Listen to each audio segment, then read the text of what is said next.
High বন্ধুরা, আজকে তোমাদের নিয়ে চলে এসেছি ক্লাস দশম শ্রেণীর ভৌতবিজ্ঞান পরিবেশের জন্য ভাবনা প্রথম অধ্যায়। তো সেখান থেকে কিছু এমসিকিউ এসিকিউ টাইপ কোশ্চিন হতে পারে, সেগুলি আমি বেশ কিছু আলোচনা করছি। এছাড়াও কিছু কোশ্চিন পরের ভিডিওতে আমি আলোচনা করব।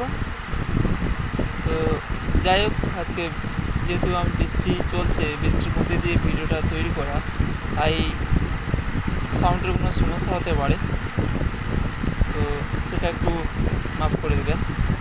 তো প্রথম কোশ্চেনটা কী বলছে, সূর্যের অতিবেগুনি রশ্মির ক্ষতিকারক প্রভাব থেকে পৃথিবীর জীবজগৎকে রক্ষা করে ড্যাশ। তাহলে এটার অ্যান্সার হবে ওজোনোস্ফিয়ার।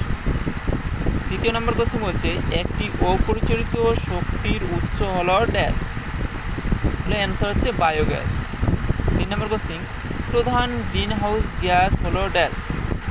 আমাদের কিছু অনেকগুলো রয়েছে গ্রিন হাউস গ্যাস, তো সেগুলোর মধ্যে সবচেয়ে প্রধান বিশেষভাবে কাজ করে সেটা হচ্ছে আমাদের কার্বন ডাইঅক্সাইড, যার গুরুত্ব গ্রিন হাউস গ্যাসের সবচেয়ে বেশি। তো কার্বন ডাইঅক্সাইড, যার সংকেত হচ্ছে CO2। তোমাদের পরীক্ষায় কার্বন ডাইঅক্সাইড থাকতে পারে অথবা সংকেতটাও থাকতে পারে CO2। আচ্ছা, CO2 আমি লিখিয়ে দিলাম, CO2। তারপর হচ্ছে 4 নম্বর কোশ্চিন, প্রতি বছর পৃথিবীর গড় উষ্ণতা বৃদ্ধির পরিমাণ ড্যাশ। তো অ্যান্সার হচ্ছে 0.05 ডিগ্রি সি। তা বলছে বায়ুমণ্ডলের কোন স্তরে মেরুজ্যোতি দেখা যায়।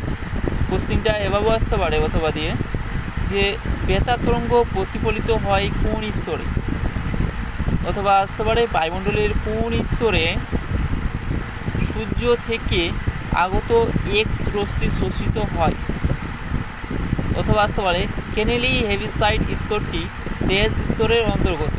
এই যে 4টা কোশ্চিন দেখতে পাচ্ছ, এই 4টা কোশ্চিনের অ্যান্সার আমাদের সেম হবে। তো অ্যান্সার হবে থার্মোস্ফিয়ার বা আয়নোস্ফিয়ার। পরীক্ষায় আসতে পারে যে থার্মোস্ফিয়ারের অপর নাম কি, তাহলে থার্মোস্ফিয়ারের যে অপর নাম সেটা হচ্ছে আয়নোস্ফিয়ার, এটা মাথায় রেখে। নেক্সট কোশ্চিন বলছে বায়োগ্যাসের মূল উপাদান হলো ড্যাশ। তাহলে বায়োগ্যাসের যে মূল উপাদান বা প্রধান উপাদান সেটা হচ্ছে আমাদের কি CH4, ঠিক আছে। এটাকে আমরা কি বলবো, মিথেন। মিথেনের সংকেত হচ্ছে CH4। নেক্সট কোশ্চিন, বায়ুমণ্ডলের কোন স্তরের অপর নাম শান্তমণ্ডল।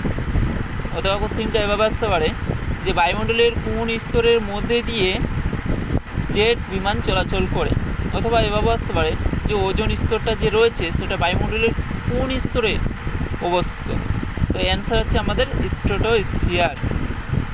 নেক্সট কোশ্চিন, তোমার সূর্যের অতিবেগুনি রশ্মি বায়ুমণ্ডলের কোন স্তরে শোষিত হয়। সূর্যের যে অতিবেগুনি রশ্মিটা সেটা বায়ুমণ্ডলের কোন স্তরে শোষিত হয়।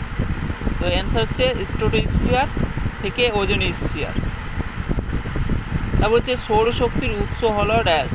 তাহলে সৌর যে শক্তিটা রয়েছে তার উৎস হলো নিউক্লিয় সংযোজন।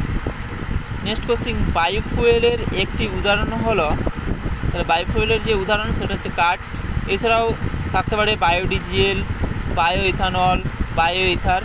তো এগুলি যেহেতু আমাদের MCQ টাইপ যদি আসে তাহলে সেখানে অপশান দেওয়া থাকবে, তোমাদের সুবিধা হবে। নাহলে এখান থেকে যে কোনো একটা দিলেই চলবে। তো যাই হোক, আমি আজকে 10টা প্রশ্ন নিয়ে আলোচনা করলাম। এভাবে আরও কিছু MCQ যদি পেতে চাও তাহলে চ্যানেলটি অবশ্যই লাইক, সাবস্ক্রাইব এবং কমেন্ট করে জানাও, এবং পারলে বেশি বেশি করে শেয়ার করে দিও সবার মাঝে। ধন্যবাদ।